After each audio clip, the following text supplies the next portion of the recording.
Hi guys, my name is Nonema Tikela. Welcome to my YouTube channel. So today I want us to talk about selective justice, why the NPA buried one docket and built a case on the other, Senzo Meyiwa trial. There is no louder confession in a criminal trial than the evidence the state refuses to put before court. Because when prosecutors are confident in the truth, they don't curate it, they expose it. Today, we ask the question the NPA never answered. Why were two dockets for the same murder never matched? And who benefited from that choice? There is no speculation. This is law. This is constitutional accountability. There was no legal barrier for this, okay?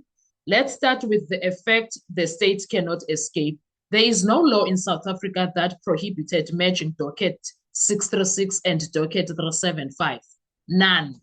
Not the Criminal Procedure Act, not the NPA Act, not a single prosecution directive. In fact, the legal expectation is the opposite.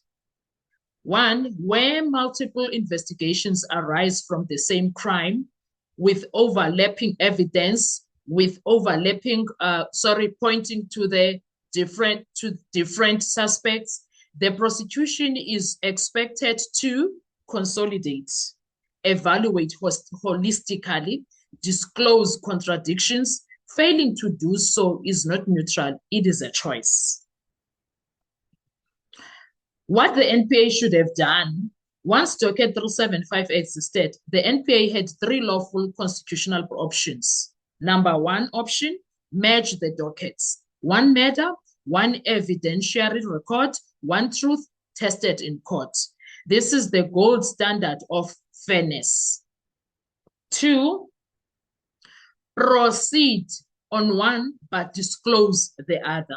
Even if the state preferred docket 636, docket 375 had to be disclosed in full.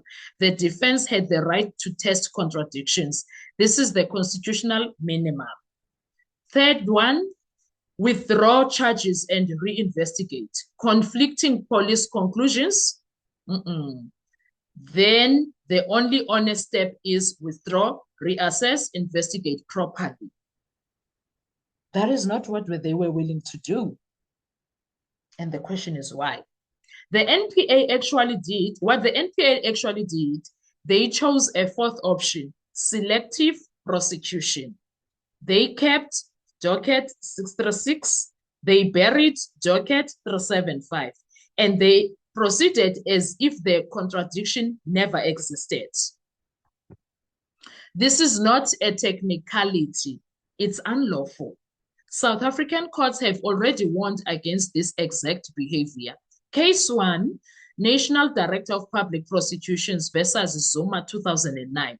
The Constitutional Court held prosecutorial discretion must be exercised lawfully, rationally, and in good faith. If a decision is irrational, influenced by improper considerations, or designed to achieve an ulterior purpose, it is reviewable. Bearing an entire docket that undermines your case is the definition of an ulterior purpose. Case 2, Democratic Alliance versus NDPP, similar case. The court ruled prosecutorial decisions are not immune from scrutiny. When relevant information is ignored or suppressed, selective consideration of evidence is equal to irrational decision-making. Sound familiar, perhaps? Case 3, State versus Sheikh 2008. The court warned against prosecutorial manipulation of evidence to fit a preferred narrative. A prosecution is not allowed to curate facts, discard inconvenient truths, and still claim fairness. Not allowed. Case number 4, State versus Lubaka. The court made it clear the duty of the prosecution is not to secure convictions, but to place all relevant evidence before court, including evidence that weakens its case. Docket 375 was not optional, it was relevant. Why the NPA couldn't merge? Now we reach the uncomfortable truth. Docket 375 could not be merged because it likely did at least one of the following: pointed to different suspects, undermined the confession's narrative, exposed investigative shortcuts, challenged the legality of arrest. If merged, it would have destroyed probable cause, contaminated the confessions, collapsed the state theory. So it had to be isolated and then forgotten. This is constitutional contamination at its best. Section 35 of the Constitution guarantees, we already dealt with this in previous videos, but we'll continue. A fair trial, full disclosure, equality of arms. You cannot assess voluntariness of confessions, legality of arrest, while hiding an entire investigative conclusion that contradicts the state's version. That is not prosecution. That is manufactured reality. If the NPA wanted the truth, if the NPA was interested in what really happened to Senzo Meyiwa, they would have merged the dockets, disclosed the contradictions, let the court decide. Court exists to resolve conflict. Prosecutors do not get to delete it. They can't be going that way. It's not up to them. They can't choose and select and choose what they want and what they don't want. It's not up to them. So when it comes to this, merging the dockets would have been the right move, in my opinion. In my opinion, that's what they should have done. The silence that speaks about how they decided, we're not going to talk about case 375. They were forced to talk about it. You must remember that. They were forced to talk about case 375. It was not up to them. That was not their decision. They were forced. Everything that they did, the disclosure and everything, they were forced by defense lawyers. They had no choice because it was out there now. And the public didn't know about it. The public didn't know that there's a second docket that was opened in 2019. We had no idea until Advocate Defo spoke about it.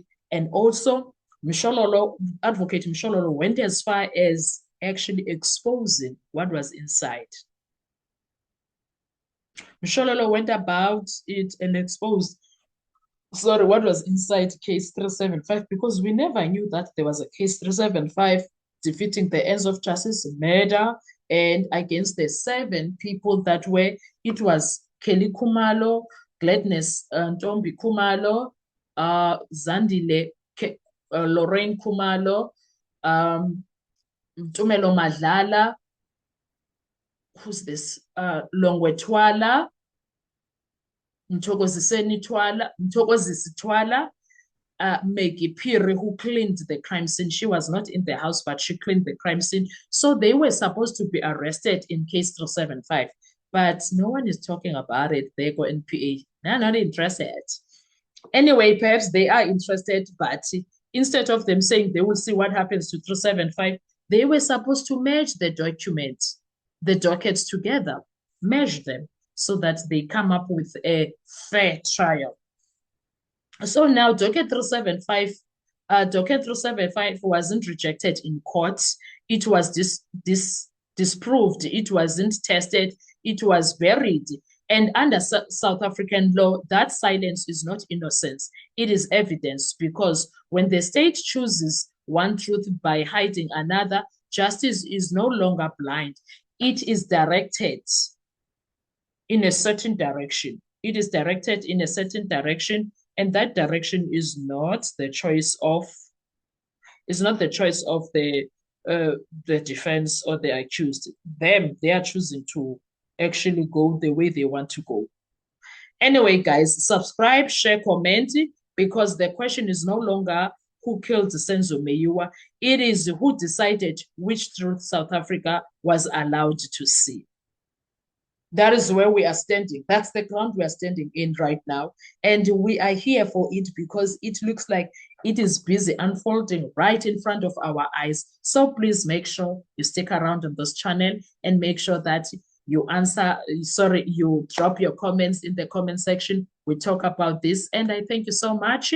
I want to see you on our next video. Please make sure you like, you share, you comment, you subscribe if you are not yet subscribed. Bye-bye.